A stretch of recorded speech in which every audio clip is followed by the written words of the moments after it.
Bom dia, meus amados irmãos, a graça e a paz do Senhor Jesus, louvado seja sempre o nome do Senhor. Ansiedade. Esse é um dos temas bastante debatido, tratado, bastante explorado, bastante falado em nossos dias. A ansiedade tem alcançado muita gente. É provável que você, inclusive, também diga a respeito de si mesmo. Eu também sou bastante ansioso, bastante ansiosa. E, de fato, a ansiedade está presente no dia a dia da população em geral. Uns mais, outros menos, mas ela está presente. A ansiedade ela sempre acompanhou a história humana, por causa exatamente do que ela significa. Né? A ansiedade ela significa falta de segurança, né? Medo e uma série de sentimentos que levam à ansiedade e estão relacionadas à ansiedade. E nós que estamos caminhando na última semana do Senhor Jesus, Jesus está prestes a ir à crucificação. Jesus está a 2 dias da Páscoa, quando seria crucificado.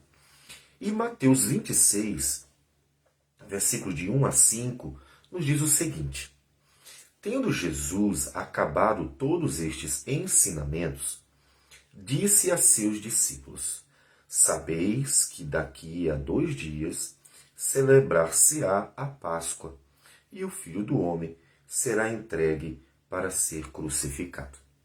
O Senhor Jesus, ele acabara de trazer um sermão profético sobre a queda de Jerusalém e também eventos que iriam acontecer depois, que tem relação com a sua volta, né? Como ele menciona no capítulo 25, versículo de 31 a 46. Um sermão, posso dizer, de um conteúdo bastante forte. Primeiro, porque ele estava anunciando a queda certa naquela geração, e nem seria gerações seguintes. A queda certa de Jerusalém. E ele descreve como algo horrível, terrível. E depois que houvesse o fim da grande tribulação, que entendemos nós, que tem a ver com todo o período, né, da dispersão dos judeus até a restauração do Estado de Israel em 1948, ele disse que voltaria, né, e adverte em 3 parábolas mostrando a ênfase necessária para que eles deem valor a esta exortação. Vocês têm que estar prontos. E nós vimos que tanto se refere a estar prontos para a queda de Jerusalém, como também tem a sua aplicação a respeito da volta dele, porque tanto em relação à queda de Jerusalém, quem estivesse despreparado seria pego de surpresa e, obviamente, sofreria os danos, mas também em relação à volta do Senhor, quem não estiver preparado também será pego de surpresa e também sofrerá os danos. E depois de um sermão desse, é interessante que esse texto de Mateus 26, ele traz uma serenidade, mas uma serenidade dentro de um contexto que não é um contexto agradável. É como se Jesus estivesse no vale da sombra da morte, como Davi, no Salmo 23, e estivesse sereno entrando no vale da sombra da morte. É a última semana dele. E então, é como se o Senhor Jesus estivesse já às portas do vale da sombra da morte, mas ele está tranquilo. Vocês percebem a tranquilidade dele? Ele acabou de dar todos os ensinamentos. Mateus 26, versículo 1 diz: Tendo Jesus acabado todos estes ensinamentos, disse a seus discípulos. Ele encerrou tudo isso. Isso pode parecer longo, inclusive, quando ele fala da volta, quando vier o Filho do Homem na majestade, pode parecer que seria o que aconteceria logo em seguida, né? Seriam exatamente só coisas boas, porque em algum momento ele conclui, né? No capítulo 25, ele conclui com a vitória dos que creram nele. Então os discípulos podem, mas apesar de Jesus falar destruição, ele está falando que aqueles que confiam nele vão reinar com ele. Então, eles ainda confusos podem ter uma expectativa de que está prestes a acontecer algo bom, e o Senhor Jesus, com muita tranquilidade, com muita serenidade, ele simplesmente diz: Sabeis que daqui a 2 dias celebrar-se-á a Páscoa, e o Filho do Homem será entregue para ser crucificado. Essa tranquilidade com que Jesus trata o assunto é que deve nos chamar a atenção. Por que Jesus tratava coisas ruins com tranquilidade? Pense, toda a vida de Jesus foi marcada por sofrimento, foi marcado por lutas e angústias, está no mundo pecador, sendo ele um homem sem pecado. E a partir do ministério, em certo momento, ele começou também a ser perseguido, porque os fariseus com inveja, o próprio Pôncio Pilatos vai ver isso aí, estavam o tempo todo tentando pegar Jesus de algum jeito. E a gente até, inclusive, vai ver isso aqui nos versículos seguintes. Mesmo assim, nós conseguimos observar em todo o ministério de Jesus uma tranquilidade, uma serenidade. Olha, o cara está sendo perseguido, estão tentando matá-lo e estão o tempo todo falando, né, com ele para tentar pegar-lhe alguma palavra. Nós vimos isso quando houve aquele debate entre Jesus e os grupos dentro do judaísmo no capítulo 22. E Jesus mantém a serenidade. A nossa pergunta é: por que Jesus consegue manter tamanha serenidade? É porque ele tem certeza de que a vontade do Pai seria cumprida. Veja que nós ainda vamos meditar aqui no texto, mas adiante no Getsemane, ele entrega a sua vida nas mãos do Pai e diz assim: seja feita a tua vontade. Ou seja, o Senhor tem uma vontade e a tua vontade ela será feita e eu quero descansar nisso. Jesus está descansando na vontade do Pai. O que dá a ele essa tranquilidade é exatamente a certeza de que Deus está no controle. E esse é o ponto fundamental para todo cristão. Porque, como nós já falamos, a ansiedade ela tem estado presente de uma forma bem abrangente na sociedade toda. E isso não tem excluído os cristãos. Nós, quando conversamos com os cristãos em geral, e se você fizer o mesmo, talvez você mesmo já diga: começa comigo, pastor. A ansiedade está presente na vida dos cristãos de forma geral. O que faz o cristão não ter ansiedade, mesmo nos dias maus? Não estou me referindo ao cristão que, se é cristão de fato, e aí só Deus sabe, que está tudo bem na vida dele. Ó, tudo certo, o cara é rico, o cara tem tudo, o cara é o dono de tudo e parece que o mal não alcança ele. A gente fica meio em dúvida com essa possibilidade, né? Porque no final das contas o cristianismo sempre foi advertido quanto às aflições do mundo. Então, mas vamos considerar um caso desse. O cara não sofre nada, né? Então, está tranquilo. Então, não é isso, é claro que não. Primeiro que um cristão assim, eu diria que é impossível, né? Porque ele está no meio de um mundo maligno, né? Então, não deveríamos pensar que isso seja possível. E segundo, que a tranquilidade, a paz, ela não está associada às circunstâncias, né? Fruto do Espírito, Gálatas 2, 5, 22, diz que o fruto do Espírito é amor, alegria, paz. Em Filipenses, capítulo 4, versículo 6, ele diz: não andeis ansiosos.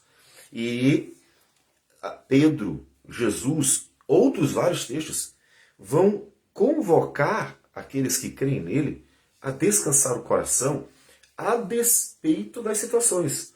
Por quê? Lá em Filipenses, o apóstolo está preso, os irmãos estão ansiosos, porque pode acontecer o pior com ele. E ele que está preso, sabendo que poderia morrer, ainda que tivesse uma confiança de que isso não fosse acontecer ainda, mas eles estão ansiosos, eles não estão em paz, eles estão apreensivos, né? E Jesus, lá no iniciozinho, em Mateus 6, também consolou os discípulos e a multidão do mesmo jeito: fiquem em paz. Então, Jesus transmite uma paz, só que é ele que está passando pelo vale da sombra da morte. É ele que está sendo perseguido. E aí a gente vai pegar o contraste exatamente agora. No versículo 3 de Mateus 26, diz: então, os principais sacerdotes e os anciãos do povo se reuniram no palácio do sumo sacerdote, chamado Caifás, e deliberaram prender Jesus à traição e matá-lo. Veja, o tempo inteiro eles estavam maquinando prender Jesus e matar Jesus. Só que eles não sabiam como fazer isso. Por que não fizeram antes? Porque não chegou o tempo. Tanto é que Jesus vai nos dizer no Evangelho que vocês não me prenderam antes, porque não havia chegado o tempo. Portanto, observe que tem uma razão da paz do Senhor Jesus. Só que a situação é caótica. Deliberaram prender Jesus à traição e matá-lo. Mas diziam não durante a festa, para que não haja tumulto entre o povo. Então eles estão preocupados com o que vai acontecer com o povo. Mas eles estão tentando prender Jesus e matá-lo. O tempo inteiro essa é a intenção. E Jesus, mesmo assim, mantém a tranquilidade. Ele está vendo o que está acontecendo, ele sabe o que está acontecendo. Tanto que, nas discussões, como nós falamos naquele último debate de Mateus 22, eles estão tentando pegar Jesus em alguma palavra para ter com que acusá-lo. Então, o negócio está acontecendo há, pelo menos, podemos dizer, 3 anos, que é quando ele começa o ministério e realmente começa a se destacar, começa a pregar a palavra, e isso aborrece eles. Então, é aproximadamente aí 3 anos que está acontecendo essa perseguição, ainda que sutil, crescente, e o Senhor Jesus sabia disso. Pergunta, por que Jesus está em paz? Porque Jesus sabia que a vontade do Pai estaria sendo feita. Quando Jesus afirma, vocês não me prenderam antes, porque ainda não havia chegado a hora, ele está mostrando para todo mundo que ele está confiando na vontade do Senhor.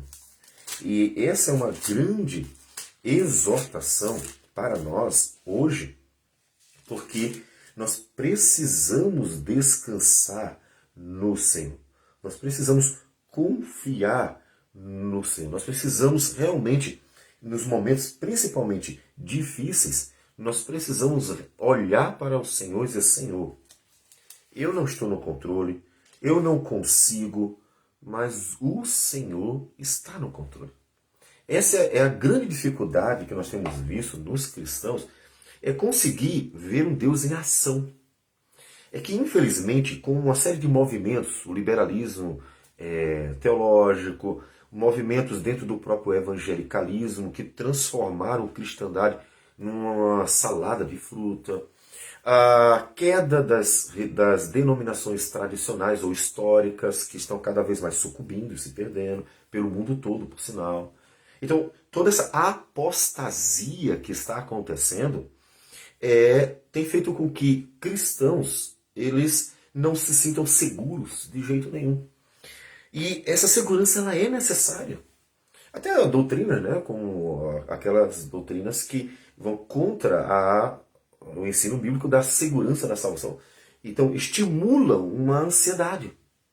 Estimula a ansiedade porque parece que não há nada certo. Mas não é verdade. Tudo está muito certo, tudo está muito claro. O sermão do profético de Jesus em Mateus 24 e 25, que nós vimos antes, é Jesus dizendo o que vai acontecer ainda. Observe. O fato dele dizer vai acontecer isso, como a queda de Jerusalém, e posterior, depois da grande tribulação judaica, ele fala sobre a sua volta. Se ele pode dizer o que vai acontecer, é porque as coisas estão certas. E isso traz uma tranquilidade, obviamente lá, a gente vê no próprio Senhor Jesus, está em paz. Está prestes a ser morto, está prestes a ser entregue, mas está com tranquilidade. Mas era para trazer também uma paz ao coração dos discípulos, porque eles estavam ouvindo aqui dali. Eles estavam o tempo inteiro vendo a paz de Jesus diante de suas palavras duras, difíceis, densas, palavras sobre morte, sobre destruição. E eles estavam o tempo todo ouvindo de Jesus que, no final das contas, eles só precisam esperar que aconteça. Tudo vai acontecer como Deus quis que acontecesse. Então, a tranquilidade é necessária. O Senhor Jesus chega para os discípulos e avisa, falta só 2 dias. E nesse último dia, né, um dia da Páscoa, no caso, o Filho do Homem será crucificado. Fiquem em paz. Não se desesperem. Quando acontecer, não se desespere. Por quê? Porque tudo está sob controle. Aí você pode dizer assim, mas pastor, talvez eu me confortasse se Deus estivesse sempre me falando para nós o que vai acontecer. Por exemplo, Você vai sofrer um dano tal, você vai ter um problema de saúde tal, você vai passar por tal situação difícil, e assim por diante. Ou seja, Deus avisando o que vai acontecer. Sinceramente, eles foram avisados, e nem por isso resolveu o problema. Mesmo que Deus avisasse todas as vezes, isso é só uma conjectura, mesmo que Deus avisasse todas as vezes os males que o cristão, fosse sofrer para frente, isso não traria paz ao coração. É que a grande questão é que a paz não está em saber previamente, a paz está em confiar. O Senhor Jesus sabia, mas não era só em saber que estava a sua paz. Estava no fato dele confiar.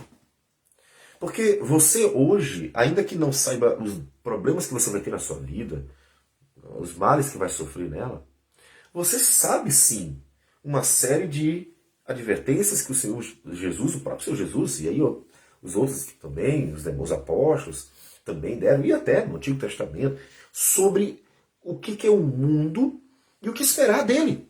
O mundo já no maligno, no mundo tereis aflições, e os próprios exemplos de Jesus crucificado, os apóstolos também perseguidos, alguns deles foram inclusive mortos ainda que no período de Atos dos Apóstolos.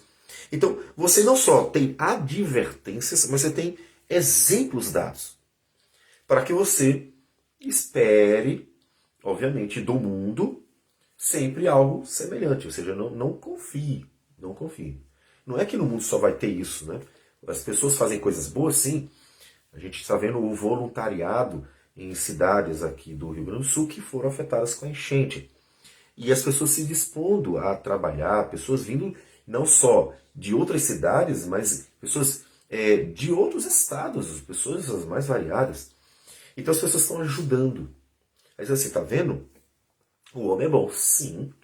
O homem possui as virtudes que vêm de Deus, porque ele foi criado à imagem de Deus. Então ninguém vai negar que há no homem virtudes naturais, por sinal. Porque inclusive elas são a essência da humanidade. A humanidade é essencialmente a imagem de Deus.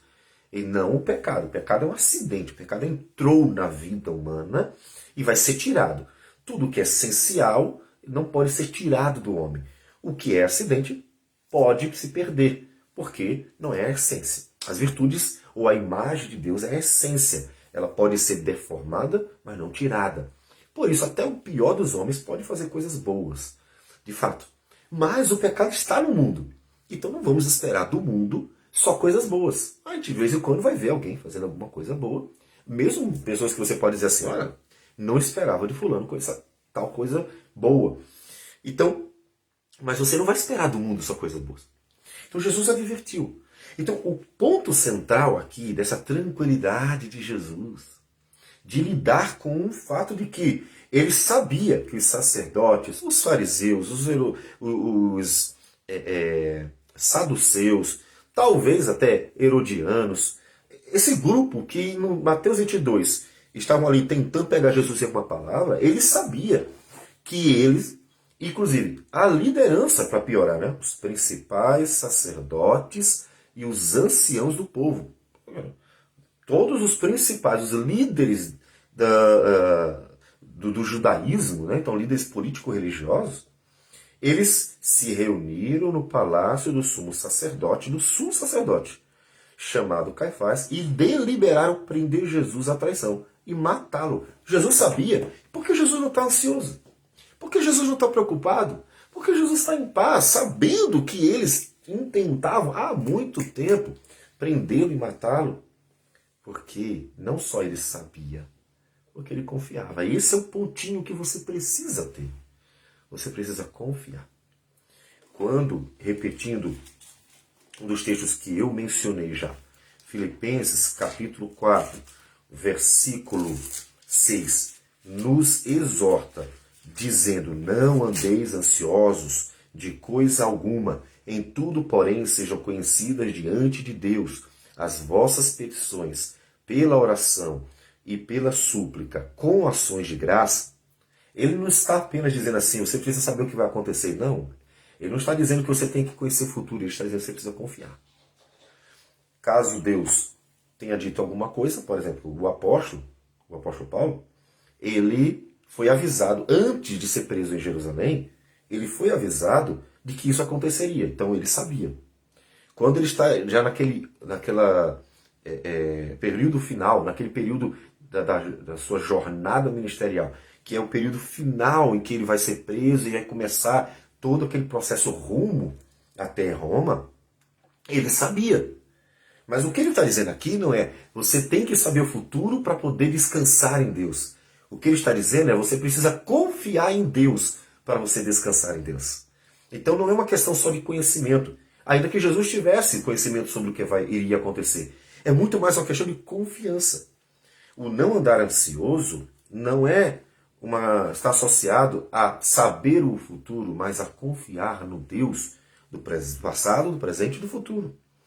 Tanto que a sequência do texto de Filipenses é: e a paz de Deus, que excede todo entendimento, guardará o vosso coração e a vossa mente em Cristo Jesus.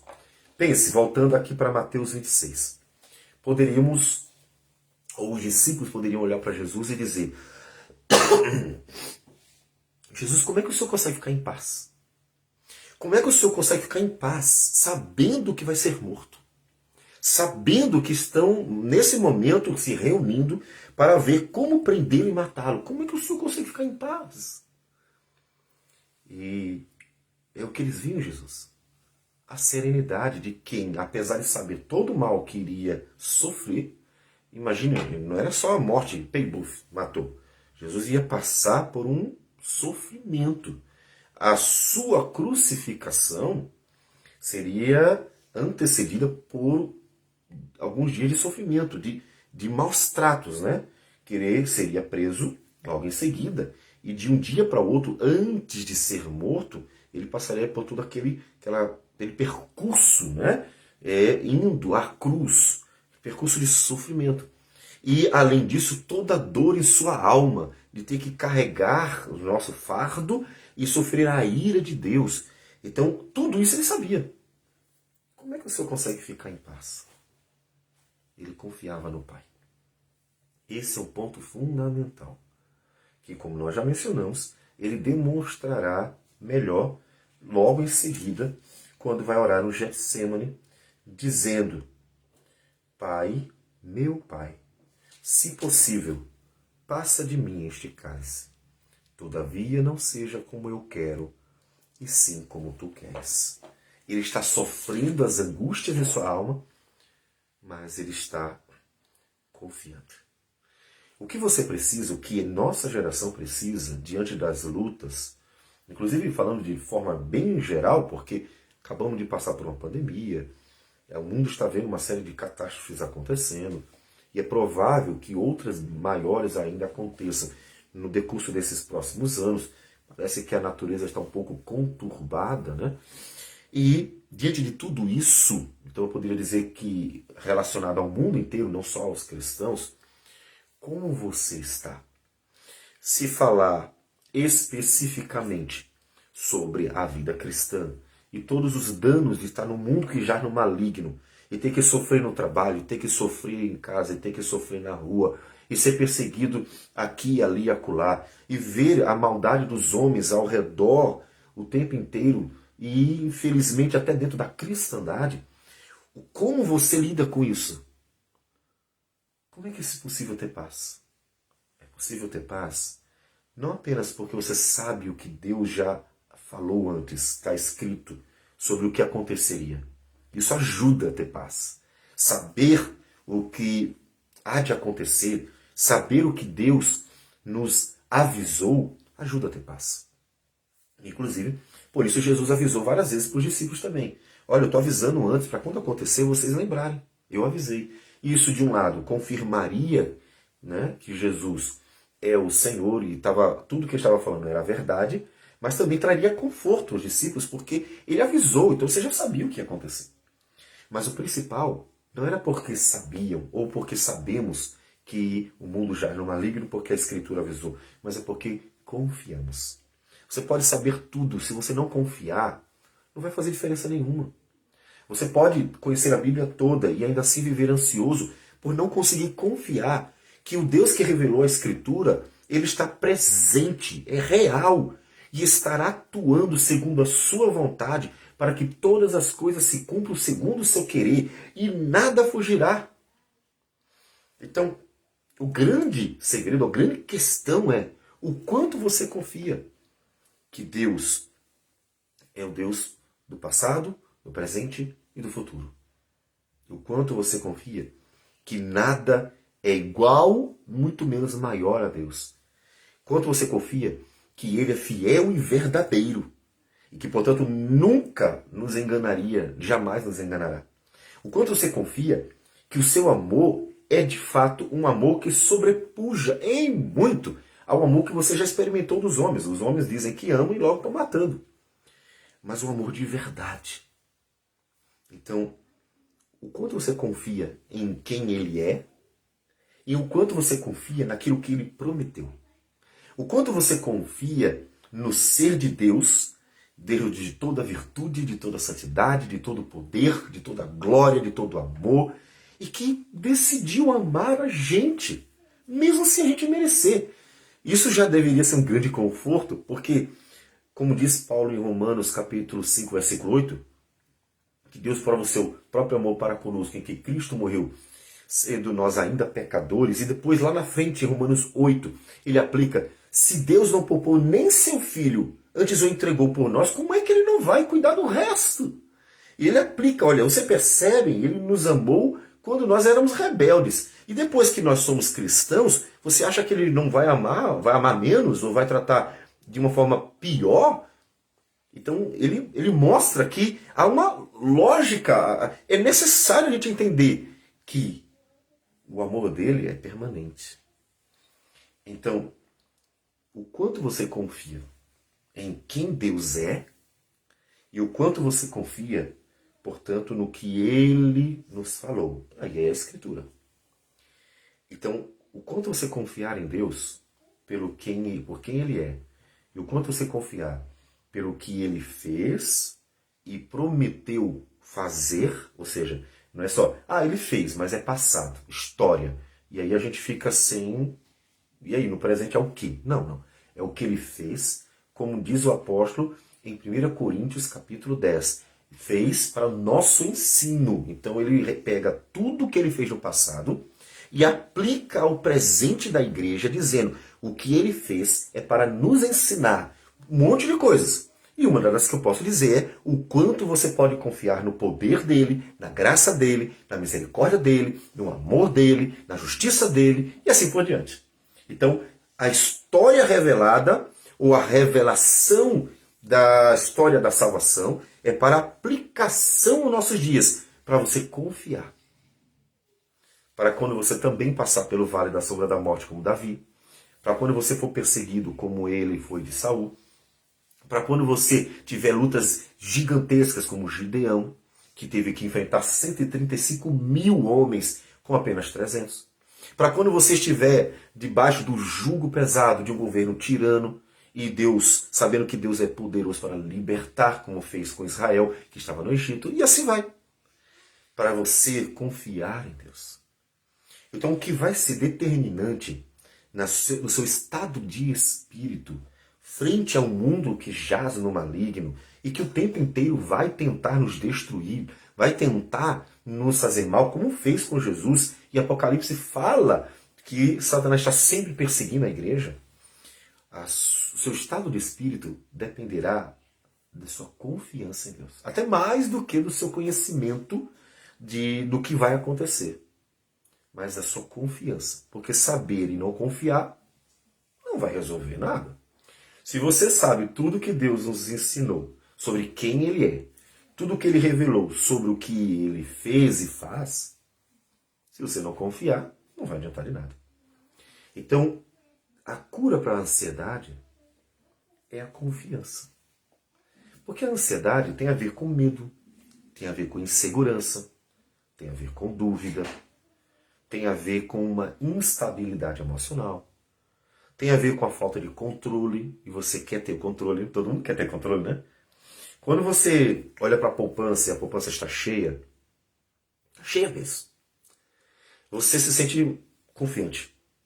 Porque mesmo que aconteça algum mal, algum problema, você sente uma segurança na poupança cheia. E tudo que você tem a sensação de controle, de que apesar de que pode acontecer desventuras, mas você tem um controle, porque você tem plano A, B, C, D, e você sente segurança, porque você tem a sensação de controle, e é aquela falsa paz. Na verdade, você não está em paz. Você depositou sua segurança em algo que você nem imagina que também pode perder. E aí vem um colo da vida e tira todo o dinheiro do povo, né? E aí acabou-se segurança daqueles que estavam confiando na poupança. Percebe? Então, a sua paz depende de sua confiança. Para que você vença a ansiedade com a certeza. O medo, você vence tendo a certeza de que o Senhor trabalha para aqueles que nele esperam. A insegurança, a incerteza, você vence com as promessas fiéis e verdadeiras de Deus. Como Lutero cantou, se temos que perder amigos, bens, prazer, se tudo se acabar e a morte enfim chegar, com ele reinaremos. Qual é a certeza de Lutero, que estava sendo perseguido pela instituição, a cristandade institucionalizada da época, a cúpula político-religiosa da época, e ele conseguiu cantar com essa segurança. Qual é a segurança dele? É a vida eterna. É a certeza de que mesmo que eles consigam vir aqui me matar, mas eu sei que eu estou em paz, porque eu sei que eu reinarei com ele. Então, ele tem uma segurança. A segurança dele não era voltar e dar certo tudo na minha vida sempre. A segurança dele é: o Senhor é fiel e verdadeiro em todas as suas promessas. E era a mesma segurança do apóstolo Paulo quando em Filipenses disse para não andarem ansiosos, porque ele sabia que o viver é Cristo e o morrer é lucro. Ou seja, de qualquer jeito, o Senhor estará comigo. Então, vença a sua ansiedade. Vença a sua ansiedade enchendo o seu coração com as promessas de Deus. E como eu disse, você precisa olhar para dois fatores. Um é quem é Deus, porque você estará confiando no fato de ele ser quem ele é. Amoroso, bondoso, justo, santo, fiel, verdadeiro, e assim vai. O caráter de Deus é perfeitíssimo, santíssimo. E você confia porque você conhece quem é Deus. Então, ser de Deus. Mas também descanse por conhecer todas as suas obras. E aí eu me refiro tanto às obras passadas quanto às promessas a respeito de obras presentes e futuras. Então você deve confiar em Deus por quem Ele é e por tudo que Ele fez e faz e fará. E aí sim, aí eu posso dizer, venceu a ansiedade. Não tem mais ansiedade em seu coração. Por que não tem mais ansiedade? Porque você encontrou uma segurança real. Como aquela casa que ela não desaba, como Jesus disse em Mateus, depois do seu finalzinho do seu sermão, no capítulo 7, ela está segura, ela está firme porque foi colocada sobre a rocha. Ela não desaba porque ela está firme em algo. Então você venceu a ansiedade porque você está firme em algo. Algo que é sólido. Como eu disse, não é uma coisa que também pode desmoronar. Uma poupança pode se acabar, uma saúde pode se acabar, pessoas podem morrer, bens podem se acabar, né? Não só enchentes, mas terremotos. Veja, a segurança de uma cidade. É uma cidade muito bem edificada, vem um terremoto, acabou tudo. Então não é uma coisa que pode se acabar, mas uma segurança que é real. Me diga, quem pode tirar de nós as promessas de Deus? Nem Satanás, com toda a sua fúria, perseguindo a gente, perseguindo a igreja, pode impedir Deus de cumprir as suas promessas. Ninguém pode. Ele pode, de fato, matar muitos cristãos, porque muitas vezes Deus permite para glorificar o seu nome na fidelidade dos que morrem por amor a Jesus. Mas ele não pode tirar Cristo de nós. Porque é o próprio Deus que nos sustenta. É o próprio Deus que nos fortalece e garante que nós vamos até o fim. O próprio Deus é gracioso conosco, nos conduzindo e sustentando até o fim. Então, vença a sua ansiedade com certeza. A certeza de quem Deus é, a certeza de quais são as suas obras. E assim, confie. Confie, 100% confie. Lembre-se disso. Jesus avisa para os discípulos: daqui a 2 dias o Filho do Homem será crucificado. Em outras palavras, daqui a 2 dias eu vou ser morto. Mas fala com uma paz, com uma tranquilidade, com uma segurança. Como é que o Senhor consegue ficar tão tranquilo, tão em paz, com uma notícia tão dura como essa? É porque ele confiava totalmente na vontade do Pai. Totalmente. E é essa confiança que faz com que o Senhor Jesus transmita paz aos seus discípulos. Então confie. A vida muitas vezes será um vale da sombra da morte. Mas confie. O Senhor tem tudo sob controle. E Ele é fiel o tempo inteiro. Vamos orar ao Senhor. Senhor Deus amado, bendito o teu nome. Obrigado. Obrigado porque o Senhor nos deu a si mesmo, nos revelou a tua palavra e então nos deu vida, nova vida e vida eterna. Obrigado por podermos confiar em ti, por sermos atraídos a descansar em ti, por sermos conduzidos no vale da sombra da morte, ó Deus, com o Senhor ao nosso lado o tempo inteiro, porque tu estás comigo, a tua vara e o teu cajado me consolam. Obrigado por tudo, Senhor. Nos ajude a exercitar a confiança, para que possamos, Senhor Deus, glorificar a Ti e descansar em Ti. Abençoa-nos, abençoa a Tua igreja, abençoa este dia que o Senhor escolheu para ser um dia em que o Teu povo adore o Teu nome. Que o Senhor seja glorificado em tudo isso. Receba a nossa oração em nome de Jesus. Amém, Senhor. Que Deus abençoe a todos e tenham um bom dia.